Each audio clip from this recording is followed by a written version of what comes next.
Do you struggle handling conflicts well in your relationship? Do you wish you and your partner knew how to manage conflicts in a much more effective way? If you answered yes, you're not alone. Most couples struggle with conflict, how to handle them well, and in this episode, I'm going to talk about 4 mistakes to avoid when it comes to conflict resolution. I'm couples therapist Dr. Wyatt. I've been in private practice since 2004, and I've helped over 1,000 couples restore their relationship. If you'd like my free training on how to rebuild your marriage in 90 days, comment the word training below and I'll send it to you. And I'll also include the link to it in the description. So why is managing conflicts well so important? It's important because research shows how couples handle conflicts often predict if they're going to stay together. John Gottman, who is the godfather of marriage research, found that the more couples do 4 things, the more likely they're going to divorce. And so he had this thing called a love lab, and he would have couples come into this love lab and fight, and he would observe how they fought. He noticed the more couples had these 4 behaviors, the more likely they weren't going to make it. And he called them the 4 horsemen of the apocalypse. And those 4 included criticism, contempt, defensiveness, and stonewalling. The more couples did those 4 things, the more likely they were going to get a divorce. So this underscores the importance of how we behave when we are upset. How we interact when we're mad in our relationship greatly determines if we're going to stick together. Because when do you feel the worst about your partner in your relationship? It's in the aftermath of a conflict. When you've had a conflict and then you're ruminating afterwards, those are when the thoughts are the most toxic. That's when you're thinking, why am I in this relationship? Should I stay in this relationship? Am I ever going to be happy here? That's when you start second guessing everything. Therefore, how we handle conflicts is paramount. Now, the problem is we're not taught how to handle conflicts. We don't learn conflict resolution skills growing up. And if anything, we see the opposite. We see our parents handle conflicts poorly, or we handle conflicts poorly with our peers and with our siblings. We're not taught, we're not trained. And unfortunately, there's not much difference with how children handle conflicts and how adults handle conflicts.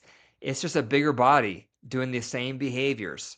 So as I mentioned, I'm going to go through the 4 mistakes to avoid with conflict resolution. And then at the end of the episode, I'm going to share a personal update and share a voicemail from a listener and then respond back to her concern. So the first mistake to avoid is getting harsh with your words. When you get upset in your relationship, when you start getting flooded, you start getting hurt, you're frustrated about something, when things start escalating, what comes out of your mouth? Do you use harsh language? Do you start cursing? Do you start calling your partner names? Do you start saying threatening language like, I wish I would have never married you?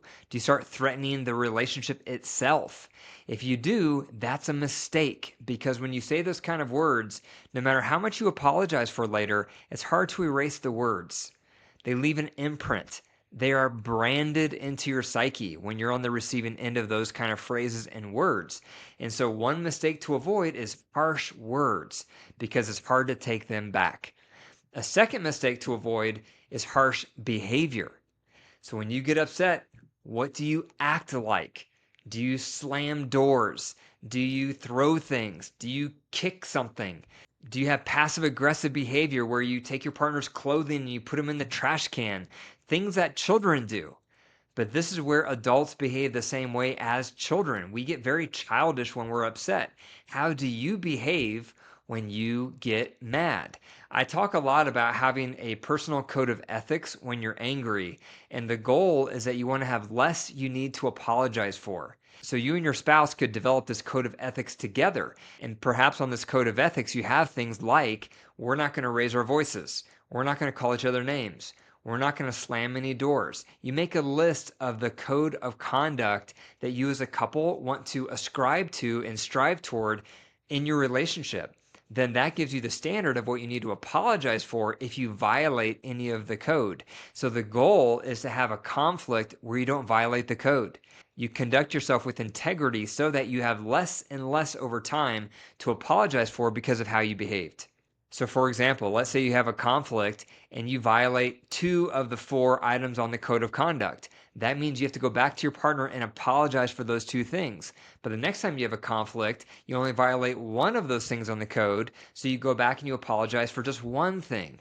So over time, you want to get to the place where you've worked on your anger, you've worked on how you control your emotions so much that you have less and less to apologize for how you behaved in the conflict. That's what you want. That is your goal. How we handle conflict can breach trust. If you're saying harsh words, that's going to breach trust. Your partner's not going to feel safe. If you're having harsh behavior, that's going to breach trust. Your partner's not going to feel safe. So the purpose of proper conflict resolution skills is so that you don't break trust in your relationship. If you're a hothead and you rupture explosively when you're mad, you get harsh, you say and do harsh things, guess what? You just broke trust. You just created unsafety in your relationship. Your partner is going to withdraw. They're going to wall off because you don't seem safe. The relationship does not seem safe. The third mistake to watch out for is waiting too little or too long to resolve the conflict. Waiting too little means that you don't call flooded, you don't take a break, and instead you just keep trying to pound through the conflict regardless of you and your partner escalating and being flooded. That's a mistake. The moment things start to escalate, you need to call flooded, take a break so you can get out of fight, flight, or freeze. And only once you're both calm and relaxed, that's when you come back together. So if you're not allowing that space, if you're pursuing your partner, if you're demanding them to stay engaged in that conversation, even though you or them are flooded, that's a mistake. That's going to corner them and things are going to get worse. It's going to escalate further. So waiting too little to resolve the conflict is a mistake, and waiting too long. Waiting too long means it's gone from I'm deflooding to now I'm stonewalling. Now I'm just trying to punish you. Now I'm intentionally avoiding you. Now I'm intentionally avoiding all interaction and eye contact, and it's gone beyond the 24-hour period that we've agreed to deflood, and now I'm just punishing you. I'm being passive aggressive. I'm stonewalling you. That's also a mistake, because then that behavior in and of itself could create more animosity and resentment from your partner. That's why I recommend for couples, when you get flooded, you take a break from 20 minutes up to 24 hours so that you both can relax and calm down and then come back together and resolve the topic. And that leads me to the fourth mistake, not resolving the conflict. Now, it's hard to resolve a conflict when you don't have conflict resolution skills. That's why all couples I work with, I teach them the reunite tool, because that is the tool you want to use when you come back together after deflooding. But the worst thing you can do is we don't talk about it. We had a rupture, we had a fight, and maybe we took a break from it, maybe we didn't, but we don't go back to it to resolve it. And the reason that's a problem is because now we have all of these unresolved issues in our marriage. Now they're taking root. Now we have resentments. We're just sweeping stuff under the rug. But again, we don't know what else to do. We don't want to talk about it again because then we're going to fight. So instead, all we do is sweep it under the rug. And that is a problem, because now we have a mountain under the rug of unresolved problems. So learning to resolve conflicts is essential, but you need a tool. You can't just come back and wing it, because most likely it's going to re-escalate. So that's why you need a tool like the Reunite tool, which I've talked about a lot. You can Google it, Reunite tool, so you can learn that methodology, so you can come back and talk through step by step what you each were feeling, what you each can own, and how you each can get better. You want the conflict resolution piece to provide hope, because at the end of it, you both want to feel heard, you both want to feel seen, you both want to feel like you have some homework to do so you both can get better. Because most of the time, conflicts are a contribution of both spouses. Both partners are contributing. Both partners are making that dynamic worse in some way. So you want the conflict resolution piece to end with, what are you each going to do better to improve the dynamic, to improve the interaction? That's what the goal is of the conflict resolution, where you feel at peace with the topic. Because in that way, you're constantly growing from the conflicts. You're learning from the conflicts. You're becoming a better couple because of the conflicts, because you took a break to deflood and then you came back and properly resolved it. So those are 4 mistakes to avoid when it comes to conflict resolution. Number 1, getting harsh with your words. Number 2, getting harsh with your behavior. Number 3, waiting too little or too long before you resolve it. And number 4, not resolving it. If you have active resentments in your relationship and you are feeling stuck, you're feeling walled off, I highly recommend going through my Marriage Intensive. It's my most comprehensive resource to help couples resolve their resentments and rekindle their love in 30 days. To learn more, comment the word ER in the comments and I'll send you the link. And I'll also include the link to it in the description. Now I'm going to play the recording of someone who called in who is struggling with what to do because their partner has trauma in their past that they're not dealing with. Hi. I was calling. I saw your podcast, and thank you. There's been some helpful guidance there. It's a little bit of a unique scenario, but my husband, we recently found out that he had an alcohol addiction. So he did go to rehab. We have 3 young children, 5 and under. So it's certainly the toughest year, season of life. But I also feel like he has some unresolved trauma, both, with his family and his upbringing, but also with me. And so things that I thought were squashed years ago were not because he wasn't sober. And so everything's coming to light now. And I feel like we have backtracked. He's been sober for almost a year and a half. So anyway, I guess I'm just looking for guidance on how we navigate. It's certainly past trauma and resentment that he hasn't been able to move past. But it feels to the point that he is sort of, has no feelings left to give. He's emotionless. He's stonewalling. He's not wanting to see me, be around me. I don't want to get a divorce, but I certainly. Okay, so what I'm hearing there is this woman has her hands full. So first of all, her husband was an alcoholic for several years, and that was awful.